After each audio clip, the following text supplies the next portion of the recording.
The entire restaurant held its breath when the man in the expensive suit knocked the tray from Ruby's hands. The wine glass shattered across the marble floor, ringing out dry and sharp like a gunshot. He sprang to his feet, jabbed a finger straight at her face, and hurled down a stream of cruel insults. And Ruby did something no one in the room noticed. No one, except a single man. She didn't step back. She didn't rush to gather the broken pieces. She lifted both hands to shield her face, her body folding inward, as if bracing for a blow about to fall. That was not the reflex of a clumsy waitress who had simply dropped something. That was the reflex of someone all too familiar with a hand being raised against her. At a table tucked away in the dark corner, the most powerful man in Chicago quietly set down his glass. Because 20 years ago, he had seen that very same motion in his own mother.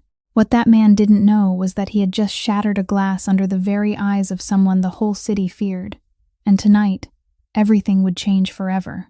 If Ruby's story touched your heart, please hit like and share it to spread this message to more people. Don't forget to subscribe to our channel so you won't miss the next deeply moving stories. The man in the dark corner rose to his feet. He didn't hurry. He simply left his chair, and somehow, it was that very slowness that made the air inside the restaurant grow thick and heavy. The sound of knives and forks striking porcelain plates went silent. A woman at the next table gently set down her glass of water and forgot to drink from it. The entire elegant room suddenly fell into a strange silence, the kind of silence people only feel just before a storm breaks. Cormac walked toward the man in the suit who was standing there, pointing a finger in Ruby's face. He didn't say anything at all. He only looked. That gaze was so cold that the diner, who had been so aggressive only moments before, suddenly froze in the middle of his curse. He turned, ready to pour his anger onto whoever had dared come closer. But when he recognized the face of the man standing before him, all the blood seemed to drain from his own face. The restaurant manager rushed over, both hands twisting together, his voice trembling so badly it nearly stumbled over itself. He bowed again and again, his mouth pouring out apologies. But he wasn't apologizing to that diner.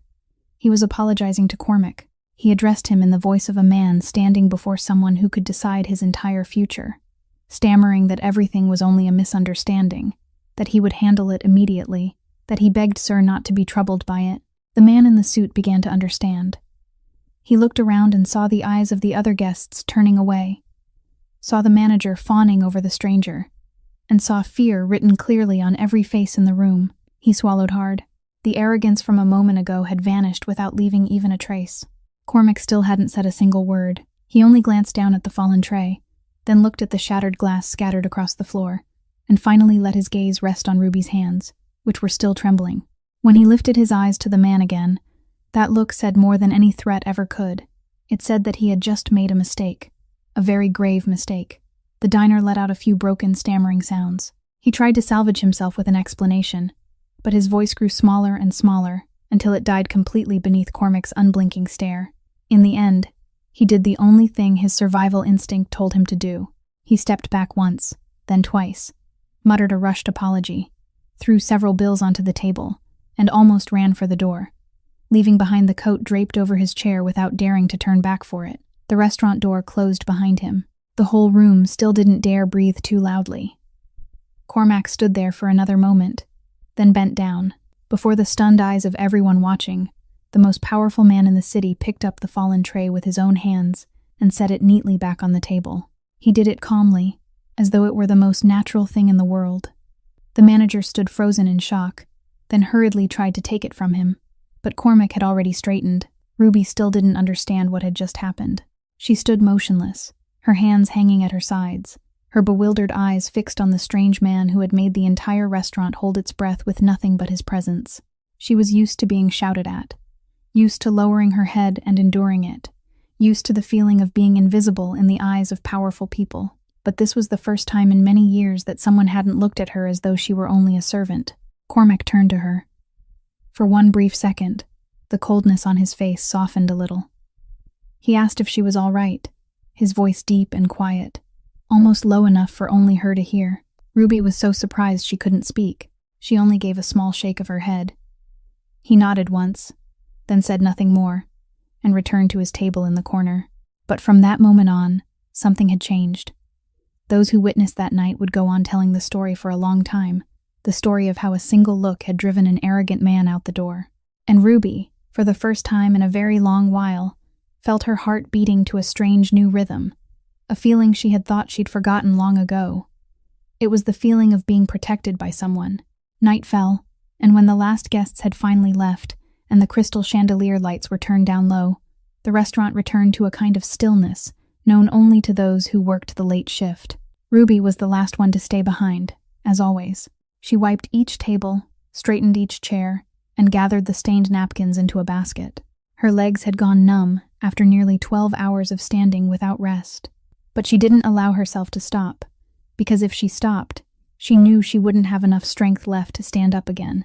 When she bent down to pick up a shard of glass still lying beneath a table leg, a sudden wave of dizziness rushed over her, making the whole room seem to tilt for a moment.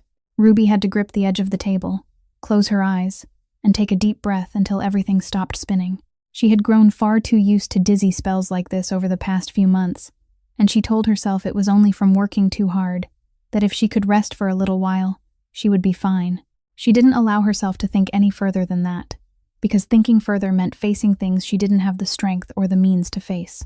When the dizziness passed, she straightened, hurriedly wiped the sweat beading on her forehead, and went back to work as though nothing had happened. In the kitchen, the chef had already gone home, leaving the leftover portions from dinner on the counter, plates of food that, according to the rules, would be thrown away at the end of the day. Ruby looked at them, then looked toward the back door that led into the narrow alley behind the restaurant. Quietly, she took a paper box and carefully placed inside it the untouched pieces of meat, a few slices of bread, and some vegetables that were still perfectly good. She did it with practiced, efficient hands, as though she had done it 100 times before, because she truly had been doing it for many months. She didn't tell anyone. She didn't tell the manager, didn't show it off to her coworkers, and didn't think of it as something other people needed to know. To her, it was simply the right thing to do. Ruby opened the back door and stepped into the cold alley, where the streetlight spilled a sickly yellow glow over the pavement. In the corner of the alley, leaning against the old brick wall, sat an old man who had been there for a long while, wrapped in several thin layers of clothing that weren't nearly warm enough. When he saw her, his tired eyes brightened a little. Ruby walked over, placed the still warm paper box into his trembling hands, and softly told him there was a little extra meat tonight, and that he should remember to eat it while it was still hot. The old man looked at her, his hoarse voice rising in words of thanks, then said she was always the kindest person he had ever met in this cold city. Ruby only smiled, a weary but gentle smile, and told him not to be so polite, because the food would have been thrown away anyway, and it was better for him to have it than for it to go to waste. But both of them knew that wasn't entirely true, because more than once, she had gone without her own meal so she could save the better portion for him. She lingered a little longer, asking whether he had slept warmly enough the night before, and whether he needed another blanket. The old man shook his head and told her not to worry about an old man like him, that she should take care of herself first, because she had been looking too pale lately. Ruby only laughed it off, said she was fine, then said goodbye to him and went back inside. When the door closed behind her, the smile on her lips slowly faded. She leaned against the cold wall, lifted a hand to rub her aching shoulders, and for one brief moment, the exhaustion of an entire lifetime seemed to pour down onto those fragile, narrow shoulders. She thought about the cramped rented room waiting for her, about the meager wages that would once again be taken almost entirely away, about the days that kept repeating over and over with no way out. But then she drew in a breath, straightened herself, and continued. Ruby had just changed into her thin coat, ready to go home, when she heard familiar footsteps sounding outside the back door, the kind of sound that made her heart tighten every time it reached her ears. Wade stepped inside, his large frame nearly filling the doorway, a smile on his lips that she had learned long ago to fear. He looked around the empty kitchen, then came closer and asked her in a voice pretending to be friendly how much she had made in tips that night. Ruby stepped back once and said softly that the restaurant had been slow this month, and she hadn't gathered enough yet. The smile on Wade's face disappeared at once. He placed one hand on the kitchen counter, leaned toward her, and lowered his voice. But it was full of threat as he reminded her that she owed his family a very large sum, and every month she had an obligation to pay. Ruby lowered her head, her hands clenching the hem of her coat, and murmured that she was still trying. Wade pulled a sheet of paper from his coat pocket. one that had yellowed with the years, opened it in front of her, and forced out each word, telling her that this was her own signature and that she couldn't deny it. Ruby looked at that paper, and an old memory came flooding back. When she was 18 years old, after she had just lost the last person she had in the world and had nowhere left to turn, Uncle Gerald had come to her, placed a stack of papers in front of her, and told her they were only formalities so she could have a place to stay, a job, and a new beginning. The Ruby of that year, hungry, frightened, and blindly grateful, had put her name down without reading a single line carefully. She had never imagined that the trembling stroke of an orphaned girl's pen that night would become the chain that bound her life for nearly 10 years afterward. Wade folded the paper, tucked it back into his pocket, and said he didn't care whether the restaurant was slow or busy. By the end of this week, she had to bring the full amount, or he couldn't promise what would happen. Just then, the phone in Ruby's pocket vibrated. She glanced at the screen, and a chill ran down her spine when she saw the name displayed there. Wade saw it too. He curled his mouth into a smirk and told her to answer, because his father wanted to talk. Ruby lifted the phone to her ear, and Gerald's voice sounded from the other end of the line. Slow, cold, and without a trace of warmth. He didn't shout, he didn't raise his voice. But it was precisely that calmness that made her skin crawl more than any threat could have. Gerald said he had heard that lately she seemed to be neglecting her duties. He reminded her who she was, where she came from, and that without his family's kindness all those years ago, she would have been dead in some forgotten corner by now. He said a debt was a debt, and a sensible person knew how to repay what she had borrowed. Ruby gripped the phone tightly, her eyes stinging, but she didn't dare cry out loud. She only answered softly that she understood, and that she would find a way. Gerald fell silent for a moment on the other end of the line, then added one more sentence that left her cold all over. He said he always knew where she was, what she was doing, and that she should never think of running away, because there was no place on this earth far enough for her to escape the name she had signed. Then he hung up without a word of goodbye. Ruby stood motionless in the cold kitchen, the phone still pressed to her ear even though the line had already gone dead. Wade patted her shoulder once and said that as long as she behaved, everything would be easier for both of them. Then he turned and walked out, leaving her alone with the darkness and the silence. Slowly, she lowered the phone, leaned her back against the wall, and for the first time that night, she allowed a single tear to roll down her cheek. The next afternoon, when the restaurant was at its busiest, Wade appeared again. But this time he didn't come in through the back door, and he didn't bother keeping things discreet the way he usually did. He strode straight into the middle of the elegant dining room, ignoring the startled eyes of the guests, and called Ruby's name loudly enough that the entire restaurant turned to look. Ruby was carrying a tray of drinks to a table when she stopped short, her face going pale. Wade walked up, aggressively blocked her path, forcing her to freeze in her tracks, and began loudly humiliating her in front of everyone. He said she was a clinging debtor, that his family had taken her in when she was little, and now she was trying to dodge what she owed, that an ungrateful person like her didn't deserve to be treated kindly. Every word he spoke felt like a lash striking Ruby's already fragile sense of dignity. She stood there, her hands clenched tightly together, her head bowed low, feeling dozens of eyes fixed on her, some curious, some contemptuous, some pitying. She wanted to disappear. She wanted the floor to split open and swallow her whole, but all she could do was stand still and endure it, as she had done all her life. The manager hurried over, but not to defend her. He came only to beg Wade to lower his voice so he wouldn't disturb the guests. And then, from the familiar table in the corner, a deep, clear voice rang out and cut through everything. Cormac asked, not loudly but clearly enough for the whole room to hear, what exactly this debt was that Wade kept talking about. Wade spun around, ready to snap at the man who had dared interfere in his business. But when he realized who was sitting there, his expression changed at once. Cormac rose unhurriedly and walked toward him, his gaze calm but sharp as a blade. He said he found it strange, because a girl working for meager wages could hardly have borrowed a debt so large that an entire family had to send someone to her workplace month after month to collect it. He asked Wade whether that paper he always carried with him could stand up in the light, whether he dared let a lawyer examine it, whether he dared explain clearly how much the original amount was, how the interest had been calculated, and why an 18-year-old orphaned girl could have signed an agreement that bound her for life. Each question struck like a needle driven straight into the weakest place, and Wade's face grew paler by the second. He stammered that it was his family's private matter and had nothing to do with outsiders. Cormac smiled, but there wasn't a trace of warmth in that smile, then said that when a full-grown man came all the way to a fragile girl's workplace to shout at her and demand money in front of a crowd, it was no longer a private matter. It had become a performance for everyone to watch. He went on to say that honest debts were settled in court, while debts that had to be collected through threats and humiliation usually had something about them that couldn't bear the light of day. The whole restaurant fell utterly silent.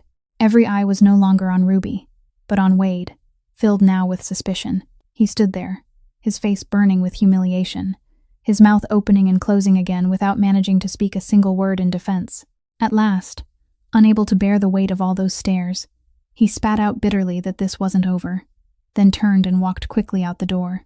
Once his shadow had vanished completely, Cormac turned to Ruby and gave her a small, reassuring nod, then returned to his table, as though nothing had happened. But Ruby understood, and Wade, as he stepped beyond that door, understood too, that a line had just been drawn, and from that moment on, the Callahan family had gained an enemy they had never seen coming.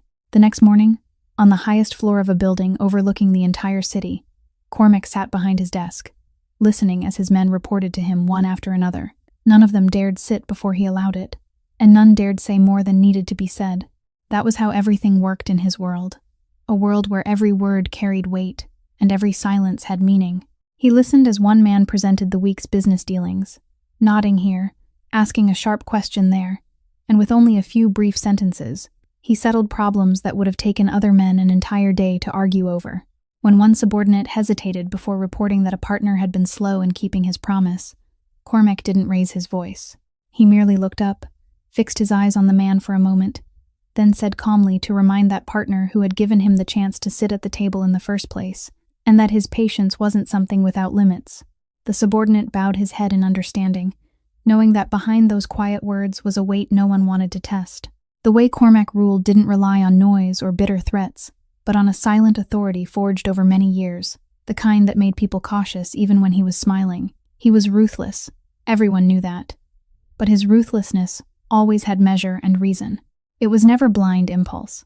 He punished traitors and those who bullied the weak, but he had never once struck at someone who didn't deserve it. That very principle was what made his men both fear and respect him, and what forced his enemies to think carefully before daring to stand against him.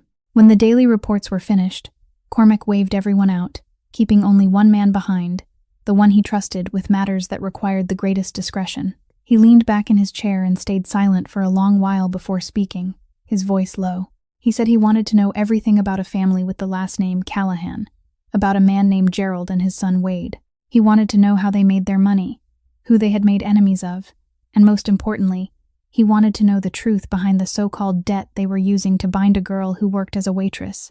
The subordinate looked slightly surprised, because it was very rare for his boss to care about something that seemed so small.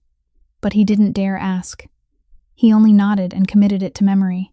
Cormac added that he wanted to see that debt paper with his own eyes, wanted to know when it had been drawn up, who had drafted it, and whether there was anything hidden in the wording. He emphasized that this had to be done carefully and discreetly, without letting anyone in the Callahan family catch even the faintest scent of it. The subordinate answered that he would begin immediately, then quietly left.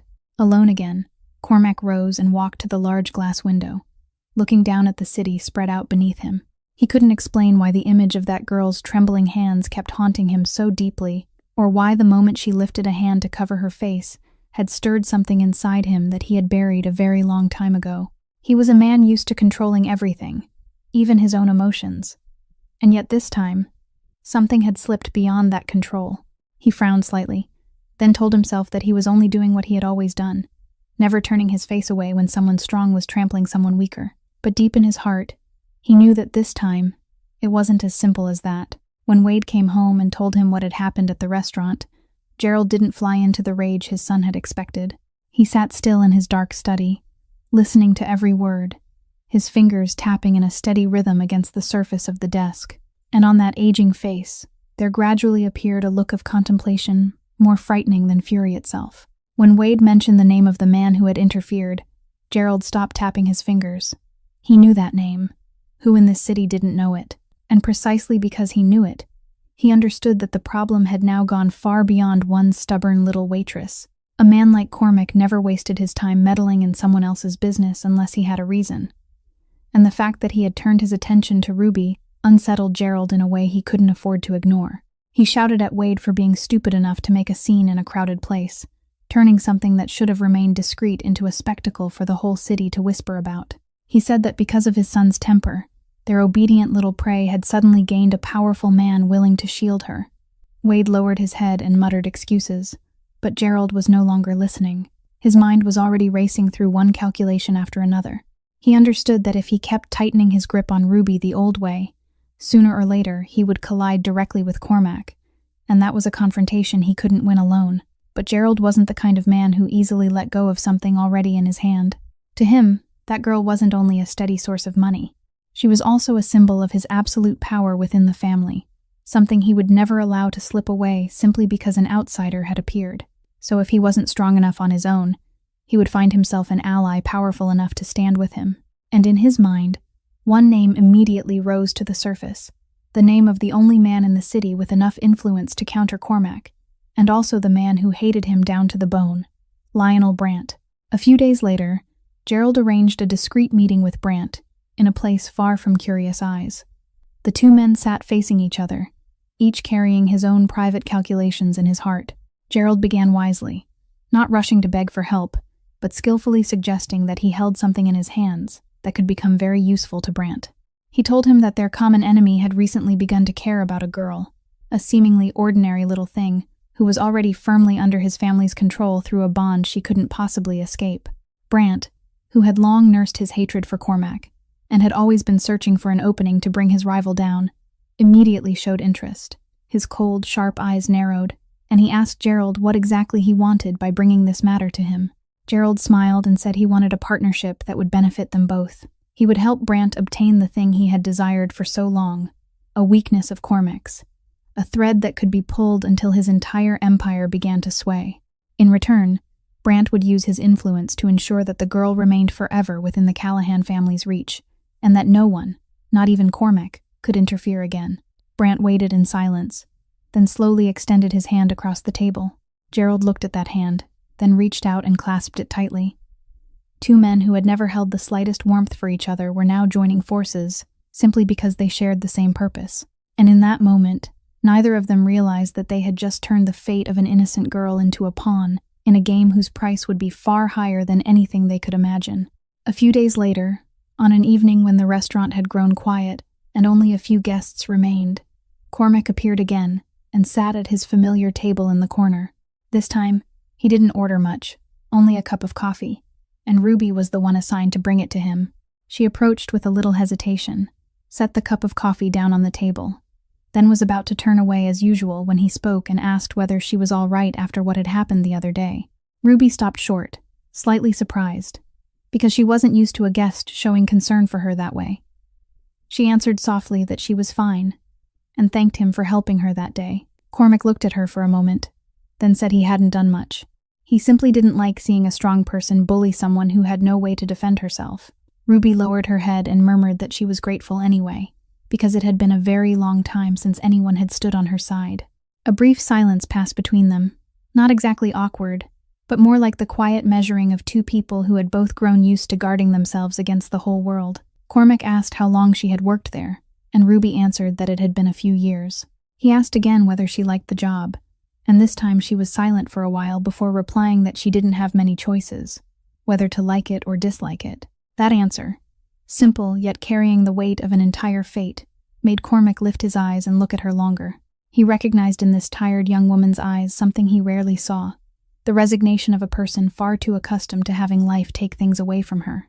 Yet, buried beneath that resignation, there was still something that hadn't gone out completely, a small flicker of self-respect still trying to hold on. He said quietly that sometimes people had no choices in the present, but that didn't mean it would stay that way forever. Ruby looked up at him, a little startled by those words, because they didn't sound like anything she had ever heard from the powerful men she had met before. In that moment, she noticed that the coldness on his face wasn't entirely indifference. It was more like a shell built to hide something inside.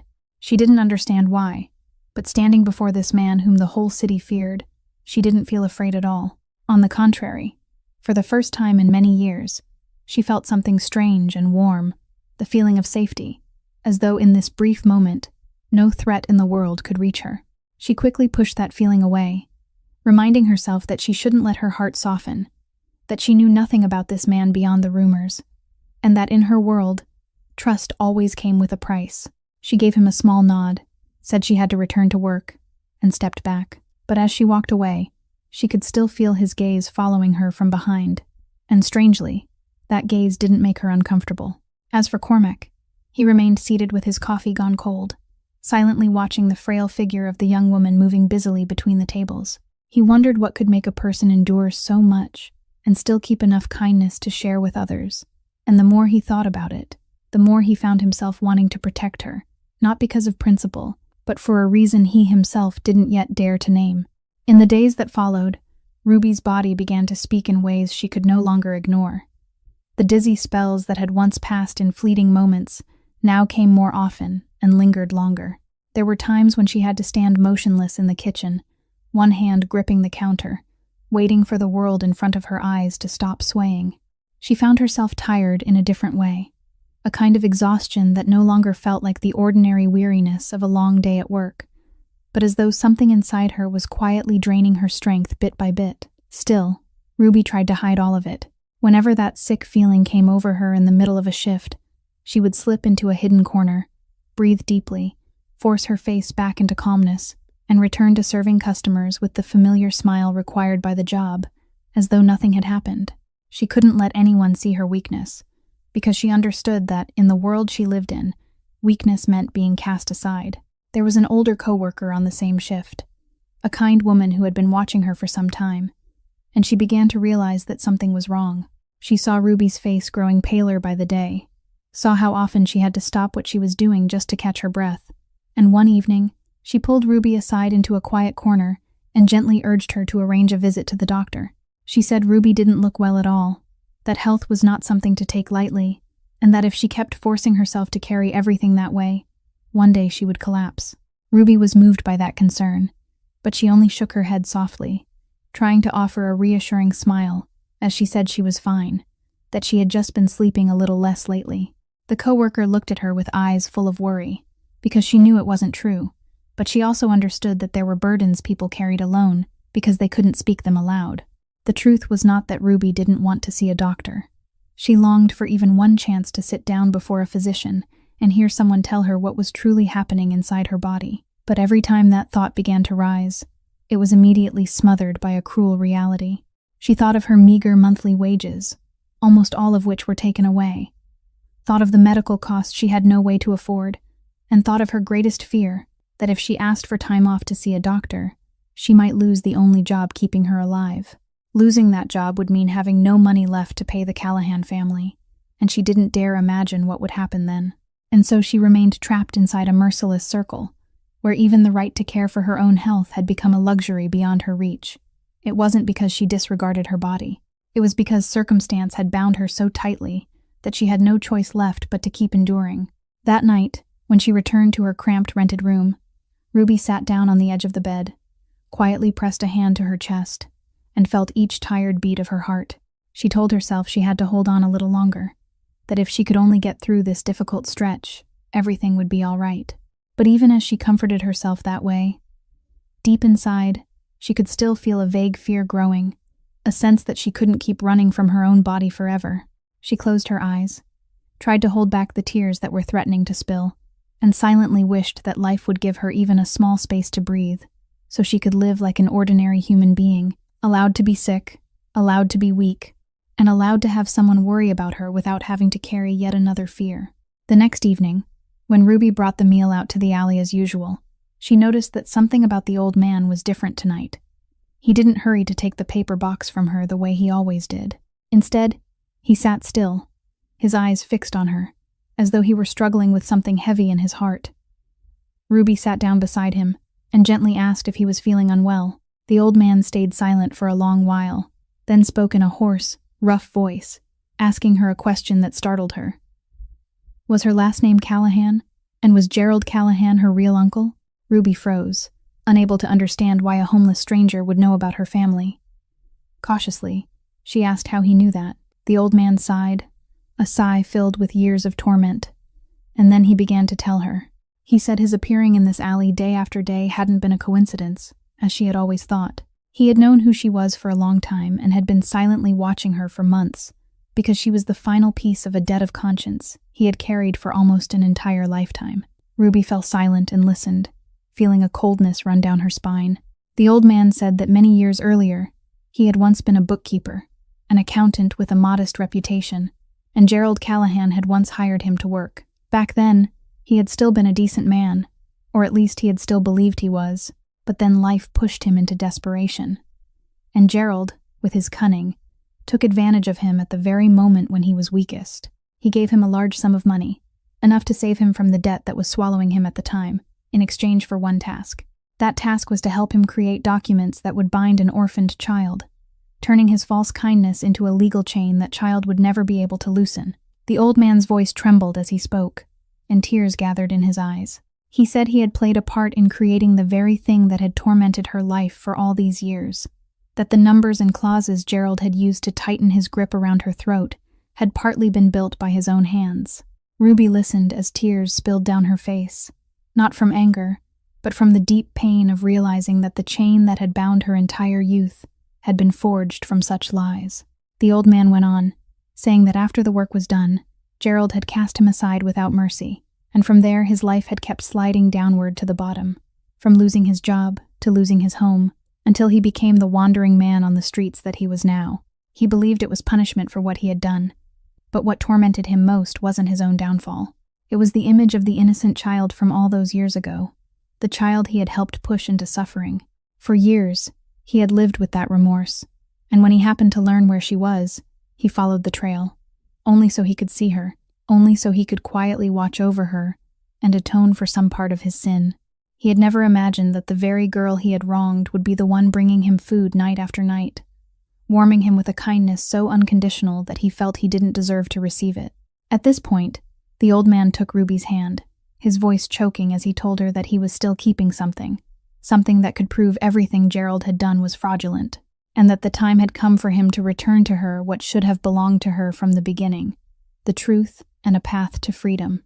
A few nights later, Cormac offered to take Ruby home after the restaurant closed, saying he didn't feel at ease letting her walk alone through those empty streets at such a late hour. Ruby hesitated, but in the end, she agreed. Along the way, the two of them talked, and for reasons she couldn't quite understand, perhaps because of the stillness of the night, or perhaps because of a growing trust neither of them was willing to admit, Cormac began telling her something he had never told anyone before. He said he understood the feeling of helplessness that came from being trampled by someone stronger, understood it better than anyone, because he had once had to witness it with his own eyes when he was only a child. His voice sank lower, and for the first time, Ruby saw the cold shell around that powerful man crack open, revealing something wounded and deeply human beneath it. He told her that when he was small, his father had died early, leaving him and his mother in poverty. His mother, a gentle and patient woman, had been forced to borrow money to raise him, and then, when the time came and she couldn't repay it, the creditors came to their home. He said he still remembered that night as clearly as if it had been carved into him, remembered the pounding on the door, remembered the insults that man poured down on his mother, and remembered most of all the moment his mother lifted both hands to cover her face, her body shrinking in fear. The very same gesture he had seen in Ruby on that fateful night at the restaurant. He said that back then he had only been a boy, small and weak, standing pressed into the corner of the house, wanting to rush out and protect his mother, but unable to do anything except watch helplessly as the person he loved most in the world was humiliated. That numbing helplessness had burned itself into his mind and become a wound that never healed. He said that from that very night, he had sworn to himself that he would never let himself be weak again, that he would become so powerful no one could ever trample on him or on the people he cared about, and he had done exactly that. He had climbed to the very peak of power with everything he had, but the price was that he had lost many of the softer parts of himself along the way. Ruby listened in silence, her heart tightening, because now she understood why this man had stepped in to protect her on that first night. It wasn't because she was special, but because in the moment she raised her hand to cover her face, he had seen the shadow of his mother again, and had seen once more the helpless child he used to be within himself. She said softly that she was sorry for what he and his mother had gone through, Cormac shook his head and replied that it had happened a very long time ago, but there were wounds that no amount of passing time could erase. He said that was why he hated, with everything in him, people who used strength and money to bully those who had no way to defend themselves, and why, whenever he saw it, he couldn't turn his face away. Beneath the dim glow of the streetlights, Ruby looked at the man beside her with entirely different eyes. She no longer saw a frightening boss whom the whole city feared. She saw a human being, someone who had also been wounded, someone who had once been helpless and hurt just as she had been. And in that moment, an invisible thread connected two souls that had seemed separated by an entire abyss of fate. Two people carrying different wounds, yet somehow understanding each other's pain in a strangely profound way. But fate seemed unwilling to let Ruby go. Only a few days after the night she and Cormac had shared their deepest wounds, Gerald made his move, and this time, he no longer used Wade or empty threats. One evening, he came to the restaurant himself, waited until Ruby's shift ended, then stopped her the moment she had just stepped outside. He didn't raise his voice. He didn't storm at her. Instead, he wore a cold smile more terrifying than any outburst of rage. He said he already knew about the man who was stepping forward to protect her, and he also knew she was carrying some foolish thought in her head that someone would save her. He warned her not to indulge in empty fantasies, because no power in the world could erase what she had signed her name to. Then he pulled out a thick stack of documents, placed it in her hands, and said in a voice smooth and merciless that if she refused to obediently repay the debt his way, he would take her to court. He said he would sue her for refusing to pay what she owed, would use every document she had signed to destroy her in the eyes of the law, and when that happened, whether Cormac or anyone else stood behind her, she would be left with nothing but a judgment against her and a ruined life. He said he would let the whole city know she was an ungrateful fraud, would make sure no restaurant ever dared hire her again, and would drive her back down to the place where she belonged, beneath the mud. Every word from Gerald cut into Ruby's heart like a blade of ice. She stood there, her trembling hands clutching the stack of papers, feeling as though the whole sky were collapsing over her head. All the fragile hope that had just begun to flicker inside her over the past few days was now being crushed without mercy. She realized that even with Cormac, even with the truth the old man was holding, this chain was still too tight, this enemy was still too ruthless, and she was still only one small, lonely person in a world overflowing with injustice. Gerald left her with one final sentence, saying he would give her a few days to think it through carefully, then turned and walked away, leaving her rooted to the dark street. And it was in that moment of absolute despair that Ruby's body, already worn beyond endurance, finally could no longer hold itself up. A violent pain swept over her, stronger than every time before, so sudden that she didn't even have time to cry out. Everything before her eyes blurred. The stack of documents fell from her hands, pages scattering across the cold pavement. She staggered, trying to cling to something, but there was nothing there to hold on to, and then that frail body collapsed onto the silent street. She lay there, in the middle of a road with no one in sight, her consciousness fading like a small candle trembling before the wind. In her haze, she no longer felt pain. She felt only an immense loneliness and a bone-deep weariness, as though her whole life had been nothing but one fall after another, with no hand ever reaching down to lift her. She thought of her orphaned childhood, of the years of torment, of the lies that had bound her life, and of the man who had given her one brief glimpse of hope. A single tear slipped from the corner of her half-closed eye. She thought silently that perhaps this was the end, that perhaps her life had always been meant to end this way, alone and cold. And then, just as the last thread of awareness was about to go out, she faintly heard the sound of hurried footsteps running toward her from somewhere nearby, faintly felt someone calling her name in panic, before everything sank into a thick, impenetrable darkness. When Ruby slowly came back to consciousness, the first thing she felt was a strange warmth and a soft light, instead of the cold pavement she had thought she would never rise from again. She slowly opened her eyes, and it took her a long while to realize she was lying on a soft bed in a clean, bright hospital room. She was confused, unable to understand why she was here or how she had escaped that dark street from the night before. And then, when she turned her head to one side, she saw him. Cormac was sitting there in the chair beside her bed, his posture weary, as though he had stayed awake through the whole long night. Seeing her wake, his usually cold eyes flashed with a relief he didn't manage to hide in time. Ruby tried to speak, her voice still weak, asking him why she was here and what had happened. Cormac quietly told her that last night, because of a restless feeling he couldn't shake, he had gone back to look for her, and he found her unconscious in the middle of the road, surrounded by scattered pages. He said he had brought her here immediately, and the doctors said she was severely exhausted after forcing herself for too long with a sick body that had never been cared for. Ruby listened, her heart tightening. She understood that without him that night, she might never have seen this morning's light again. But amid that gratitude, a familiar fear rose inside her. She stammered about the hospital bill, saying she had no money to pay for all these expensive things, that he shouldn't waste his effort on her. Cormac gently cut her off, saying he had already taken care of every cost, and she didn't need to worry about even the smallest part of it. He told her the only thing she needed to do now was rest and let her body heal. Ruby looked at him, tears shimmering in her eyes, and she asked him, with the most sincere confusion in her heart, why he was doing all of this for her.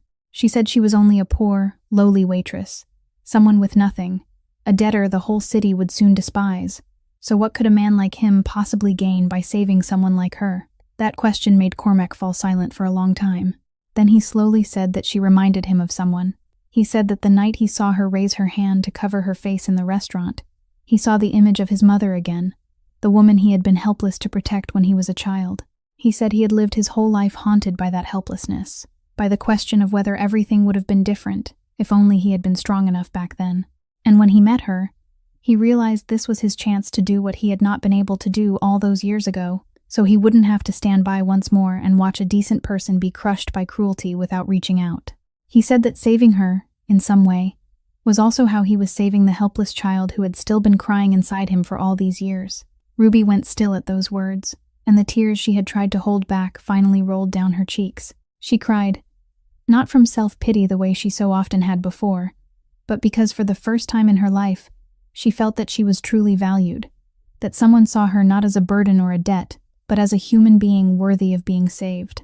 She slowly reached out her thin, frail hand, and Cormac took it, his hand warm and steady as it wrapped around her small, trembling one. In that quiet hospital room, no more words were needed.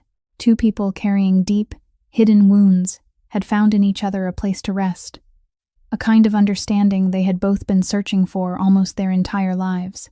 But her enemy wasn't the kind of man who knew how to retreat before another person's pain. The next day, when Cormac had to leave for a short while on business, Gerald chose that exact moment to appear. He stepped into the hospital room with a false calm, pulled a chair beside the bed, and looked at the girl lying there weakly with the eyes of a predator watching prey already caught in his trap. He spoke in a sweet, oily voice, saying he was very sorry to see her in such a state. Then, leaning closer, he whispered a chilling ultimatum. If she didn't surrender and return to his family's control by the end of the week, his lawyers would sue her for grand fraud, ensuring her life was utterly ruined, and she faced years in federal prison. He left her with no options, only a ticking clock. Just then, her phone vibrated softly on the table. Almost by reflex, she glanced at the screen and saw a message from an unfamiliar number. When she opened it, a simple text message appeared, containing a few words from the old man telling her never to surrender, for the truth would soon set her free. Ruby looked at the words on the screen, and something inside her awakened. The despair that had almost crushed her moments ago began to dissolve, replaced by a sudden spark of defiance. She suddenly realized she wasn't as alone as Gerald wanted her to believe. There was the old man, spending what remained of his life trying to atone and stand on her side. There was Cormac, who had saved her and given her a sense of worth she had thought she would never have. And more important than anything, there was still a truth waiting to be brought into the light. The spark of will, she had thought, was gone, suddenly flared back to life, stronger than ever before. She lifted her head and looked straight into Gerald's eyes, and for the first time in her life, there was no fear or resignation in her gaze. She pushed the paper back toward him, her voice still weak but firm, and said she wouldn't sign anything, and that his game was about to end. The victorious smile on Gerald's face froze at once. After Gerald left with his anger held tightly in check and a new uneasiness inside him, Ruby remained alone in the hospital room, but the person she was now was completely different from the fragile girl she had been the day before. The moment she pushed that paper back and looked straight into the eyes of the man who had tormented her had awakened something in her that seemed to have been asleep for far too long. For the first time, she no longer thought about how to endure or how to run away. She began thinking about how to fight. She understood that if she kept lowering her head, she would forever remain a pawn in someone else's hand, and she was far too tired of being a pawn. As soon as her health recovered enough for her to leave the hospital bed, Ruby immediately went to find the old man. This time, she didn't come as someone bringing him food, but as a companion, someone who would share with him the weight of a common mission.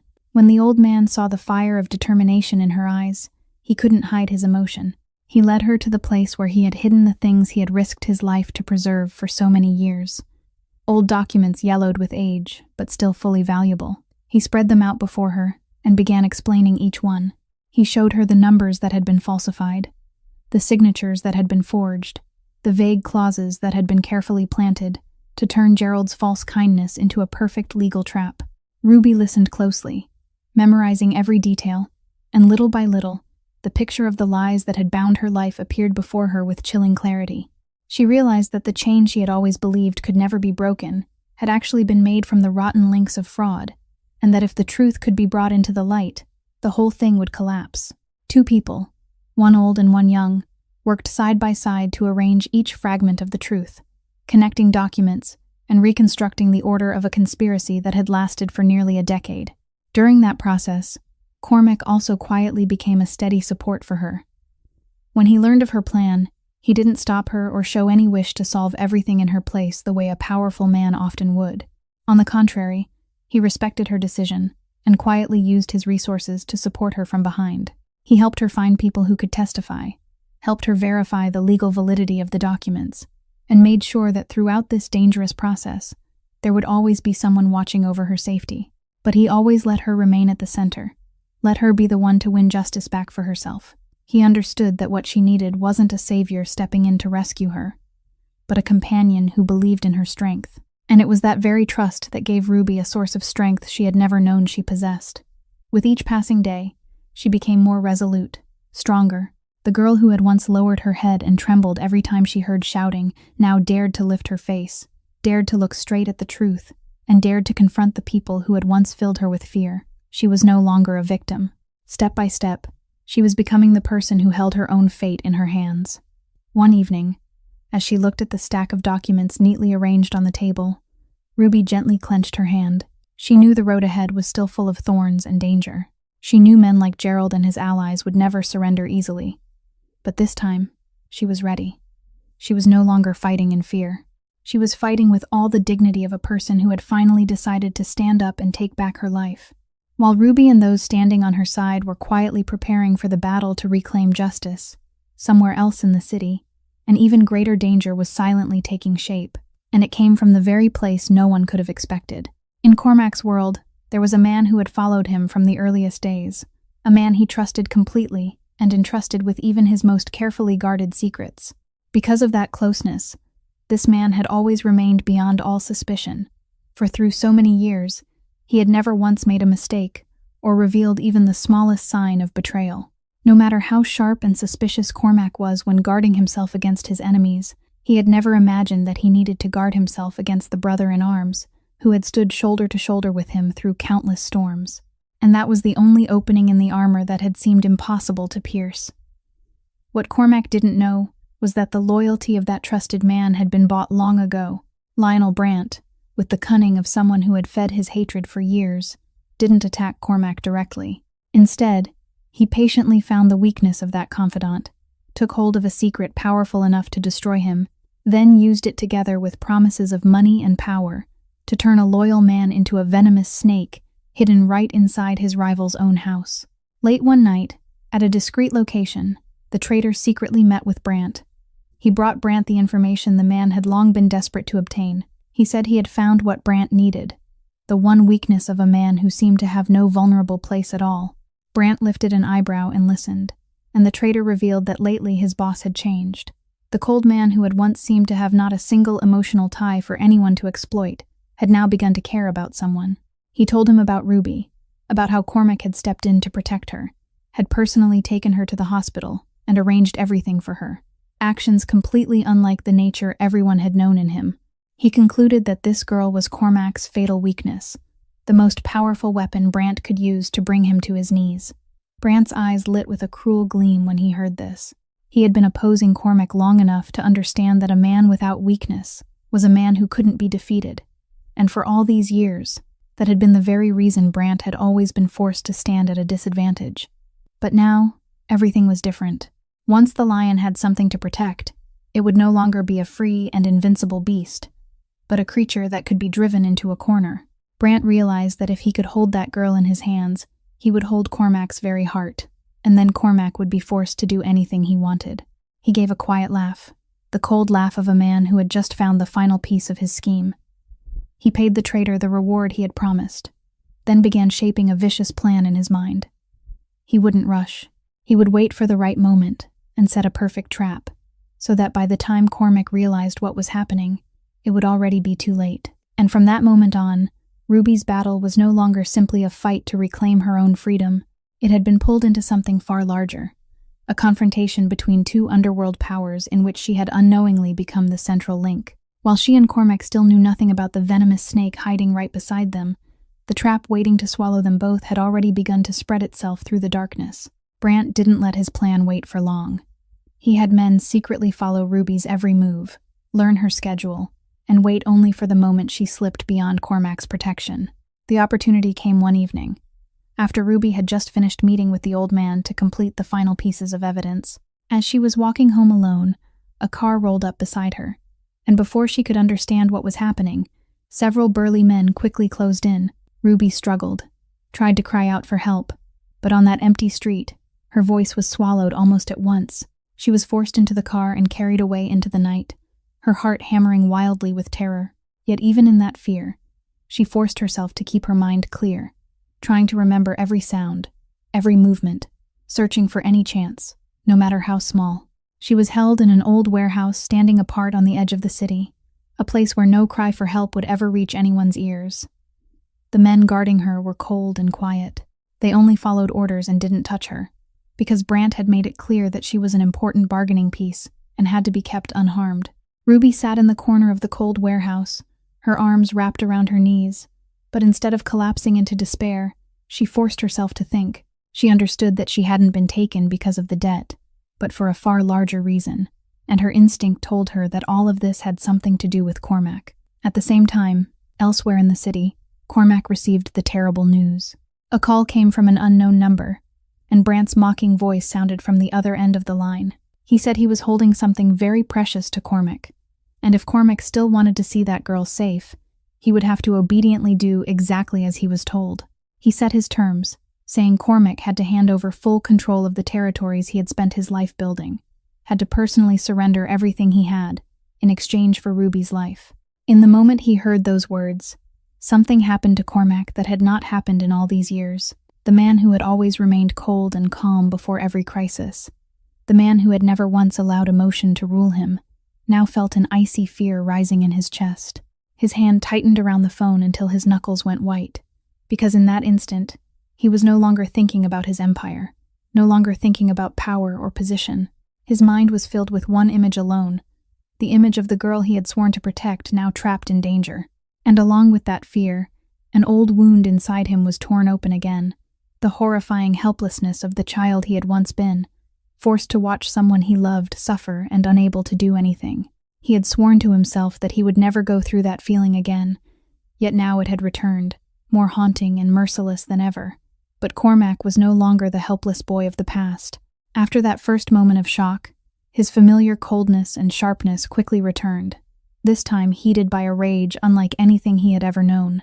He answered Brant in a voice so calm it was frightening, saying that Brant would regret ever daring to touch that girl. When the call ended, Cormac immediately mobilized everything he had. He understood that this was a trap his enemy had already set and was waiting for him to step into, but he also knew he had no choice except to walk straight into it. Only he wouldn't enter it as prey. He would enter it as a storm, about to sweep everything away. Night fell over the abandoned warehouse on the edge of the city as Cormac led his men closer. He hadn't acted rashly the way Brant had expected. Instead of charging straight into the trap that had been laid for him, he had used precious time to calculate every move, sending his people to investigate the holding location thoroughly, the number of guards, and every entrance and exit.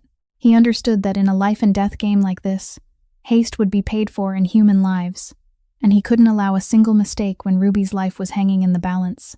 When everything was ready, he gave the signal, and his men silently spread out, sealing every escape route around the warehouse like a net, slowly drawing tight. Inside, Brant's men still had no idea that death was closing in. The confrontation erupted swiftly and decisively. Cormac's men, trained with discipline and moving with absolute control, quickly overwhelmed the panicked guards. The sounds of shoving and shouted orders echoed through the dark warehouse, each man being subdued and neutralized before he had time to react. Cormac moved through that chaos with frightening calm, his eyes sweeping every shadowed corner in search of the girl he had come to rescue. Brant, realizing that his trap had been turned against him and that his men were being defeated with alarming speed, could no longer keep his usual arrogance. He backed away little by little, his face twisted with rage and fear, unable to believe that the perfect plan he had been nursing for so long could collapse so quickly. He shouted orders at his men, but those commands fell only into despair as his henchmen were struck down one after another. And then, in the midst of that chaos, the final truth was exposed. When Cormac drove Brant into a corner, his trusted man stepped out from the darkness, stood on Brant's side, and on his lips was a bitter smile mixed with defiance.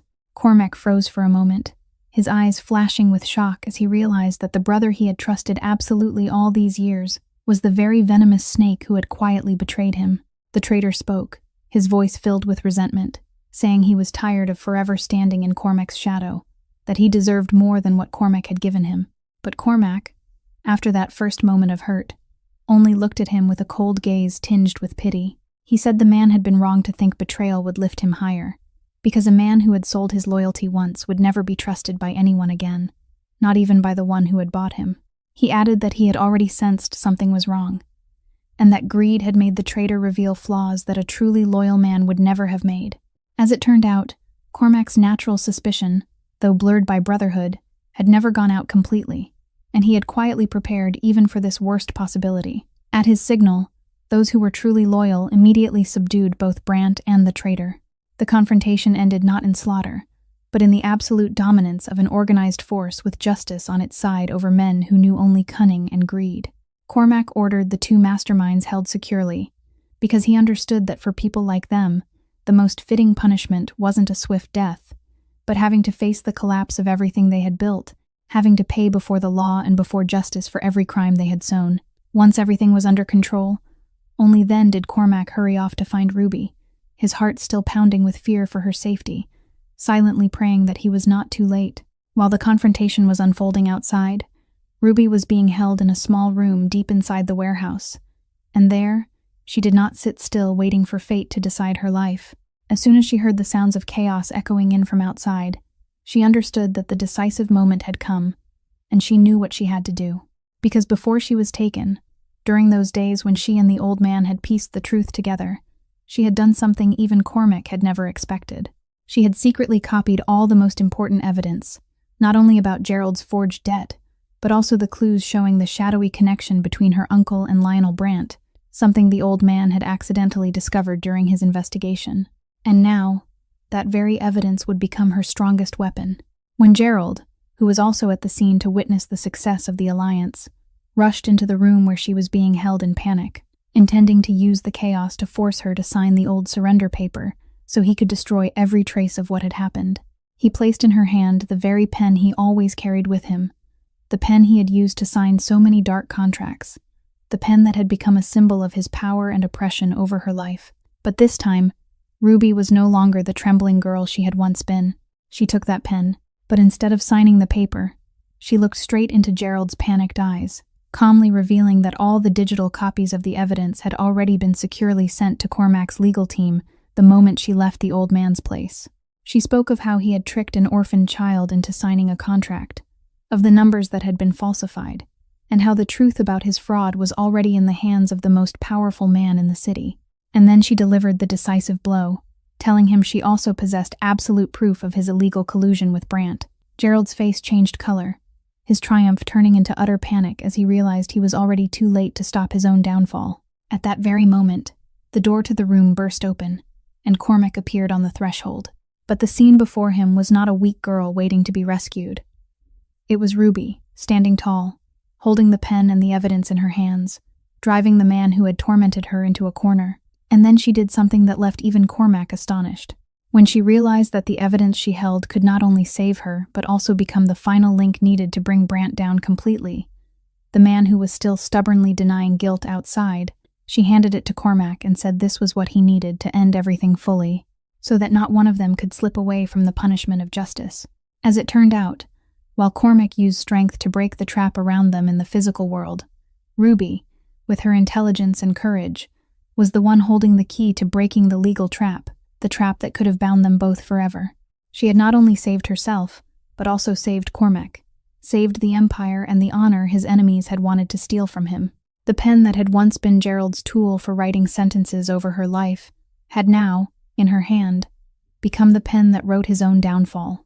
Cormac looked at the young woman standing proudly before him, and in his eyes there was not only astonishment, but a deep and overflowing admiration.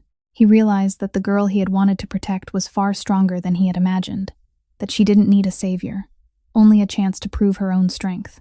And in that moment, amid the wreckage of a scheme that had just been shattered, two people looked at each other and understood that they were not the strong one and the weak one, but two equals who had fought together and won together. The evidence Ruby handed to Cormac became the end for everyone who had committed those crimes. Lionel Brant, the man who had nursed his hatred and resorted to the most cowardly schemes, was finally forced to face the complete collapse of the underworld empire he had worked so hard to build, and he had to answer before the law for everything he had done. The trusted man who had betrayed Cormac also received the bitterest ending, abandoned by the very person who had bought him and stripped of everything. Because in this world, there is no safe place for a man who has sold his loyalty. As for Gerald, the man who had woven the chain of lies that bound Ruby's entire youth, he too was finally forced to face justice. The forged papers were exposed. The fraudulent scheme that had lasted for nearly a decade was brought into the light, and he and his son Wade received the punishment they deserved for everything they had sown. The debt that had once seemed impossible to remove finally dissolved into nothing, just as false as it had always been. For the first time in nearly 10 years, Ruby breathed the air of a truly free human being. There were no more threats, no more fear every time she heard those familiar footsteps, no more invisible weight pressing down on her thin shoulders. With Cormac's care and devoted attention, she finally received full treatment for her illness, and her health slowly recovered day by day. Color returned to her face, and her eyes began to shine again with faith and hope for life. She was no longer the poor waitress who always lowered her head. She had become a resilient woman, someone who knew how to stand on her own feet and take charge of her own fate. She also didn't forget the person who had walked beside her through it all. She helped the old man find a stable place to spend the rest of his life in peace, because the kindness she had once quietly given away had now returned to her in ways she could never have imagined. As for Cormac, that powerful man also found healing for the wound that had followed him all his life. When he saw Ruby standing firmly on her own 2 feet, strong and free, he felt that the helpless child inside him from long ago had finally been comforted. He had not been able to save his mother in the past, but this time, he had not stood by and watched, and that very truth released him from the obsession that had tormented him for so long.